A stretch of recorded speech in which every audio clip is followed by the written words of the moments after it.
Good afternoon. I'm your host, Amanda Holloway for Solving Water, a Xylem podcast, and I'm coming to you live from MineExpo International 2021 in Las Vegas. I can't tell you how good it feels to be back at a live trade show for the first time since February 2020. And I just want to thank all our listeners for joining us for this special series about the mining industry. We have some great conversations in store for you, giving you perspectives that you won't find anywhere else. First up, I'd like to welcome Bill Beasley, National Mining Specialist with Xylem, and you have a tremendous amount of experience and knowledge in the mining industry, so really glad you could be with us today here at MineExpo. Thank you very much. So why don't we just start by doing some introductions, and you just tell us what you do for Xylem. Okay. So I've been with Xylem through one of their distributors and then directly for about 15 years. And I worked for another pump company for 12 years before that. I'm my Dewatering Mining Specialist. It's been a focus of kind of my pumping career this whole 28 years, I guess.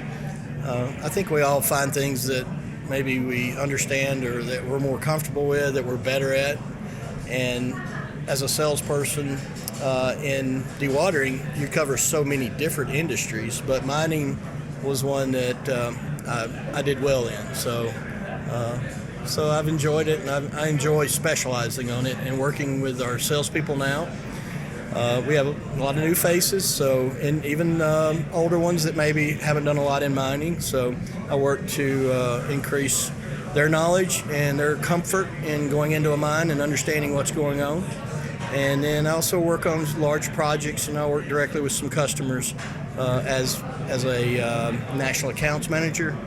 I cover several of the larger mining companies as a national accounts manager as well. So many hats, all under the mining specialty. A few, yes. That's great. And I know you have such a wealth of experience in the industry, but something that we've been talking about more recently that I don't think is always called out is how critical services are to the mining industry. I know that you're working really hard to sort of like champion that. Yes. With our customers and our own people even. So why is it so important? You know, I think the mining industry has changed over time like everything else has. Back when I first started, most of my mining customers had a warehouse, and they kept a spare of everything. But no one does that now, and everybody's trimmed down their warehouses and their inventory, and so they rely even stronger on companies like Xylem to be able to come in an emergency. In dewatering, we almost function as a normal role, but then also as a fire department. So when something goes wrong, it's an emergency to that customer. Their pit may be flooding, equipment may go underwater. You may shut down a $100,000 a day business until you can get it up and running or more. So it's very important for us to be able to understand our customers' business, to know what basically they have. We love to go in and do audits or surveys and know the pumps and know the piping systems at a customer like that. And if something goes wrong, we know what to bring in and how to fix it, and it just speeds everything along. So service is a huge part of what our customers need. Yeah, and I think one of the challenges we're seeing kind of across the board in the entire water industry in general are also just personnel aging out of the workforce, specialized careers, right? Engineering specifically. And then, you throw a pandemic on top of it, and it's been tough. So it's good that we have this service capability to come in and support our customers like that. Absolutely. What is Xylem's approach to services for the mining industry?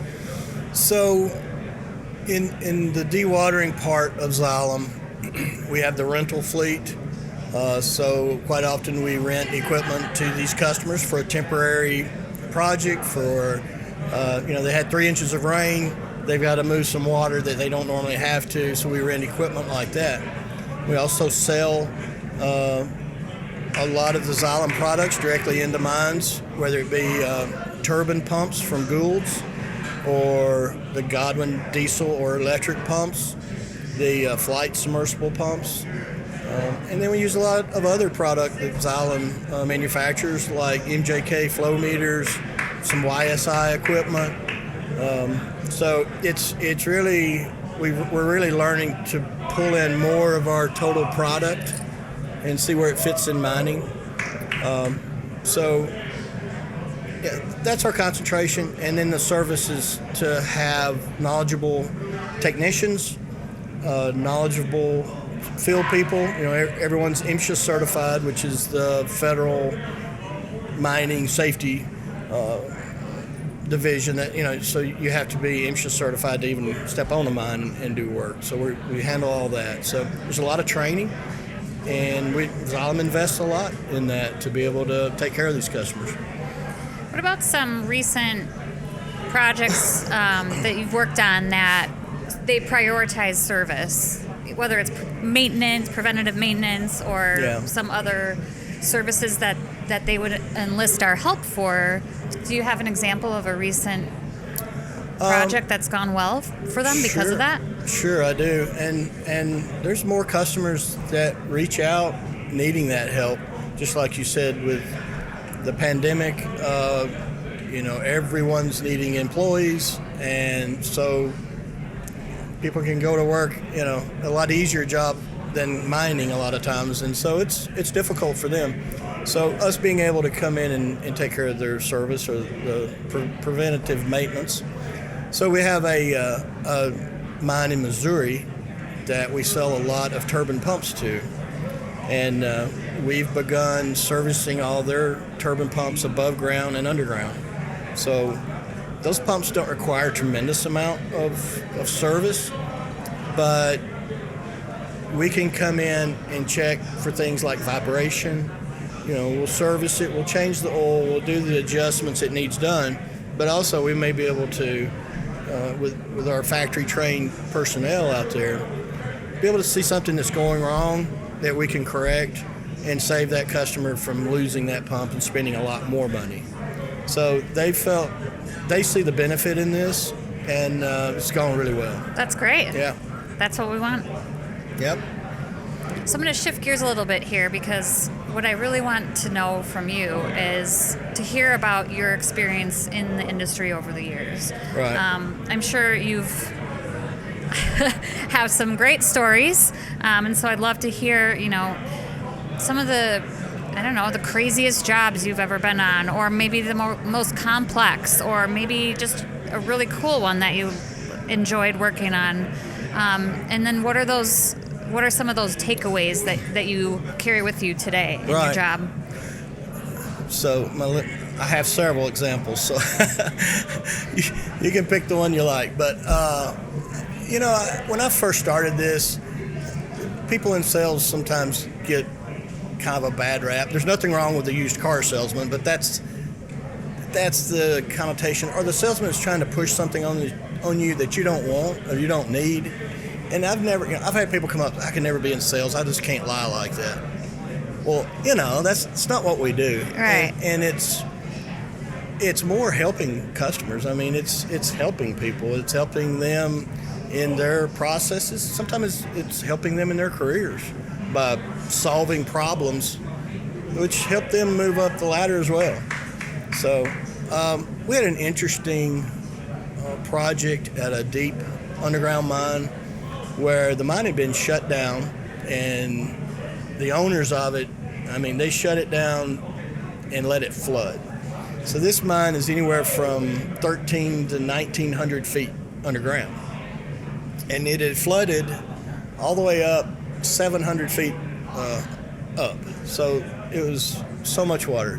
So we actually were able to come in with some long turbine pumps from Gould's and dewater this mine. And I think there were 4 companies that went to this customer and said, here's our proposal. We were the most expensive of the 4, and they gave us the job, because they looked at our plan and our experience and our equipment and said, these are the guys that are going to do it. And we went in and successfully put these deep, long pumps in and pulled that water down. And then we went underground and we put in more pumps and we chased water, and we're still working with that customer today. We still have crews out there today doing other pumping projects for them. So that's one example. That's great. Yeah, it's very satisfying to be able to help them and have a successful job like that. Well, I'm sure it feels rewarding also just to know that it's not just a price game. Yeah. And that true expertise, quality equipment, and just, really just that partnership is Right. going to bring, Yep. future business. So, I've got another example. yeah. So this is a large mining customer, multiple mines throughout the country, and at this one mine, the actually an area manager that was over probably 8 different mines contacted me and said, "Hey, we need a larger pump at this specific location. The water level in the pit where they're getting the rock from had flooded. They were able to go to a higher level and get rock, but they needed to get back down in the bottom. And their existing pumps, they were using an electric pump and a diesel pump. And with the two of them, they were only able to maintain, they were trying to get the water down, but when the rain came, it would flood again. So he said, we need a larger pump.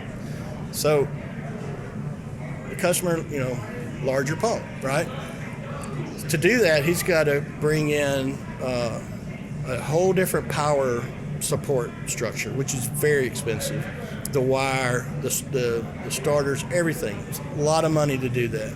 Plus, buy a new pump, probably a new barge because it's going to be a larger pump and all that. So I was able to go out and look at what he had. And long story short, I did the hydraulic calculations working with others at Xylem, and we figured out if he just changed the pipe, then he could use his same pump and pump more than he was pumping with both of the other pumps.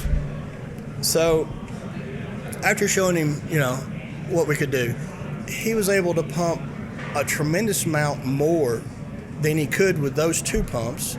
It was so much less expensive. And he was saving in the neighborhood when you calculate diesel fuel for that diesel pump, the electrical costs and all that, he was saving 6 figures a year just by us knowing to say, no, you don't need a larger pump.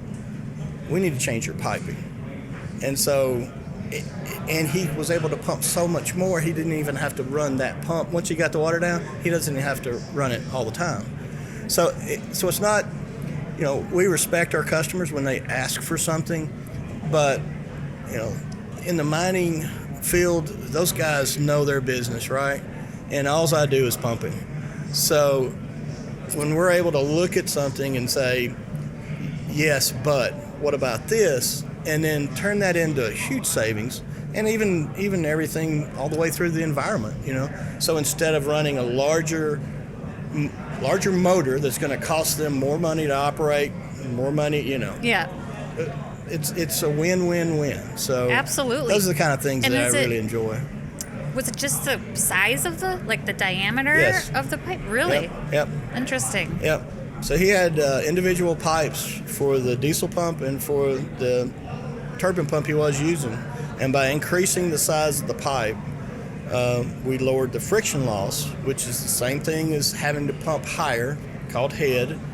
And so he was able to pump a tremendous amount more water with the same old pump he had, and cut the diesel off. So interesting. I wonder, did he just start with a smaller pipe because it was a smaller situation then, and then as time goes on, you just kind of bolt on, I just need to pump more water, so I'm going to get another pump instead of, you know what I mean? It is. A lot of times it's like that. A lot of times it was maybe who's managing that mine is not who bought that pipe, 6 years earlier. Maybe 6 years earlier, they only had, 1,000 gallons a minute that needed to be pumped. Now they've gone deeper. Now they're hitting more getting into that water table more. And now they need 2,000 gallons a minute. Well, now that pipe's not large enough. But a lot of times they just want to plug another pump in, And so the whole system has to be evaluated to see what makes sense and Absolutely. what's going to be the best answer for the customer. What's the life cycle of a mine? Like, are mines like 20 years old, 100 years old, 5 years old? Yeah, I think it's harder to get approval to open a new mine now, especially in metropolitan areas. So where it's already permitted and where a mine's already active, it's much easier to try to keep mining there. Some of the mines are, old, close to 100 years old. They'll have pictures on the wall when you walk in of this old equipment and maybe some mules and a wagon, So they've been doing it a long time there. And then, of course, there's new ones as well. But the longer the cycle that they can get out of it, the reserves, which is how they refer to the amount of product, whether it be rock or coal or whatever it is. So. Okay. And do you have a primary? Do you call on mines of a primary type, whether it's rock and aggregates, or if it's metals, or you know what I mean? Right. Absolutely. We call on all of them. In the different areas of the country, they're mining different things. In the east, we have a lot of limestone, so there's a lot of aggregate mines. And then when you go to Texas, some of those areas, there's no rock like that, so they're mining sand and gravel in some areas. And then we work with zinc mines, we work with lead mines, coal mines, gold mines. So it's all different. If you're going to dig a big hole in the earth, then we want to work with you. It's really cool. I have another question, and it's more for my curiosity. So, from what I gather, we do open pit mining and underground mining. And open pit would be like a quarry, right? And then you have to put the pump on what you referred to as a barge earlier. Is that true? And then you're pumping water out of the quarry, but it's like a lake, right? So you have to put it on there. Is that accurate? Yeah, in some instances, you can have an open pit.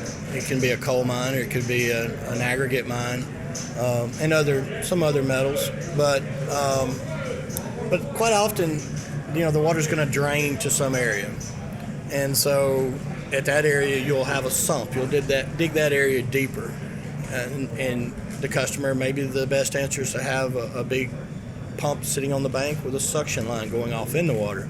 But quite often we're able to use a float and a pump on that float. So as the water level changes, the pump goes up and down with it, and there's no difference on the suction side, which really affects pumps a lot.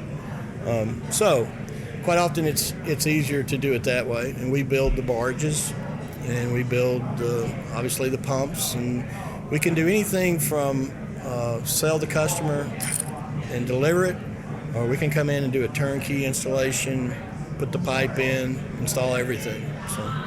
Right, and start it up, commission and service it, right? Yes, absolutely. Yeah, service after the sale, absolutely. Okay, I just wanted to call that out for our listeners, because if they're like me, when I first started learning about mining and pumping water out of mines, I mean, my head just automatically goes to a cartoon version of a little cart on a track that goes into a little hole, and you know what I mean, in the mountain. And it's like, how do you get a big pump in there if it floods? Do you know what I mean? So for me, I don't know, it's just helpful to understand that these holes are obviously much bigger than those, and that we could put the product on a float and help pump it that way. Right. Yeah, the underground mines, some of them will have an access you can actually drive into. There's one mine that I've done a lot of work at that, I think in 2007, they had over 500 miles of drift, which for this product, they chase it, so it's not a big room and pillar type mining. It's more wherever the mineral is that you want, you go. So they had over 500 miles of tunnel, basically. Call it drift. And they I would say, have well over 1,000 miles now. And anywhere from 13 to 1,900 feet deep. And so we can actually drive into that mine and drive to the different areas. In other mines, you may just have a mine shaft, so you have to take that equipment and lower it down a shaft. You may have to disassemble the equipment, lower it down in pieces, put it back together underground, and then transport it to where it needs to go. So crazy. It's fun to play with big toys, and there's big bulldozers and big things at mines, which I like. So. Yeah. Oh my gosh. Just just being at the show is my first time at Mine Expo, and just being there, and I had just standing next to a wheel that's still 12 feet taller than me. Yeah. Even so it was a really cool experience. Yep. So I think maybe we'll move on just to kind of what you're seeing in the industry right now. Mostly just like what are keeping our customers up at night? Yeah, with everything that we've gone through the last several years, the uncertainty in the markets. If the economy goes really south, then things slow down for them as well. If municipalities will stop spending money, the states will stop putting more money into roads and bridges, and those minerals that they're out there mining aren't needed as much. So, that's always a concern. But I will say, in a lot of the markets, they've actually been very strong, even through the COVID era. There was a lot of demand still for the mining products. Employees being able to find the right people, people that they can train that can work safely. Mm-hmm. Mining can be dangerous, and so you have to have employees that you can train, that will focus and that will think before they do something, because it's very easy to get hurt or killed at a mine. So that's hard. It's something they have to overcome, and I think they reach out to other companies like Xylem for more support now, because of that. It's hard. You drive by, I guess I can say, a McDonald's, and they have banners out, saying how much an hour and $1,000 bonus to sign on to come to work. Nothing wrong with that at all. But I mean, that's the demand for employees now, and it's the same way in mining. So I think that's a big concern. There's always new legislation, there's new rules, there's new, let's take equipment, for instance. The standards the EPA has set on diesel engines, the emissions are incredible how much they've gone down, which is great. I mean, you can see grass and how clean these engines run now. It is incredible. But it doubled the price of the engine. And now there's 50 more things that can go wrong on that engine, and a lot of them are very expensive, to replace. And so it was a lot simpler back in the old days when they could take that diesel engine and that mechanic could go out there and fix it and get it going. Now you've got to have a computer and somebody that's been trained at the factory to even do anything on it. So those are the type things. In the discharge, when we get back to water a little bit, the mines where they're discharging, the limitations on what's allowed, whether it be dissolved solids or whether it be what the oxygen level is, so it's more demanding for them to treat the water or to make sure that water is clean, that's going back into the river or the stream and back into our environment. Yeah, that's definitely a lot of things that would keep me up at night if I were a mine operator. Yeah, and I think just for that last example, everyone wants to do what's right, and so they want to discharge clean water. It's difficult and it's costly. It can be more costly. I mean, in all reality, a lot of times, this is even in the municipal side of things, you take a water treatment plant that pulls water out of a river. When it goes through that city system, goes to the wastewater treatment plant, when they discharge that water back into probably the same river, it's cleaner, has to be cleaner than when they pulled it out from above. So that's the kind of standards now. You can't just put it back in the way you got it. It's got to be cleaner than what you got. So how are we helping with that discharge problem specifically? we have part of some of our Xylem companies that work with the environmental monitoring. So we do have a lot of equipment that can be used. That equipment can be tied into controls so that, let's say, weather events can change the water at that mine. So you have a 1-inch rain or 2-inch rain or something happens there. Now you've got more solids in that water that's going to be pumped and discharged. And we can tie the monitoring equipment into the controls of the pump so that if it reaches a level to where it's above what's allowed, it can shut that pump off. So we can actually help a company control and stay within the limits and help them not be fined and make sure that the water going back into our environment's safe and clean. Well, that's great. That's Yeah. awesome. Just one final question for you, Bill. Okay. I really appreciate you being here again. What's the most important thing you've learned in the water business so far? Whew.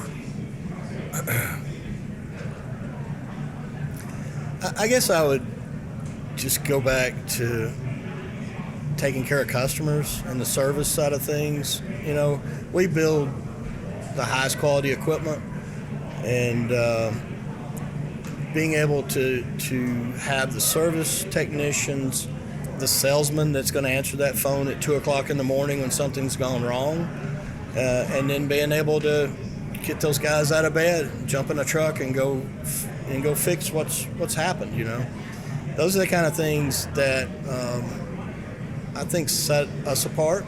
We're not the only one that does it. We are unique in one way. We're a manufacturer, so a lot of the people we compete with on the service side of things, you know, they're buying someone else's equipment, they're selling it or renting it, and then they try to service that. And we do go through some channel partners with some of our products in some areas, but a lot of what we do is direct. So, you know, it's you got a factory trained person going to work on a piece of equipment that we built, we sold, and we're servicing. So we don't have to call some factory up and beg them to please, you know, see if you can ship us a part. You know, we're calling ourselves. It's all us. So that makes it a little bit easier, and it's a little bit unique in the industry. That's great. Really, really great conversation. Thanks for joining me today. Absolutely. Enjoy the show. It's a fun show to be at. Yes, very. The Solving Water podcast is produced and distributed by Xylem, a global water technology company of more than 16,000 employees committed to solving critical water and infrastructure challenges worldwide. Stream, download, and subscribe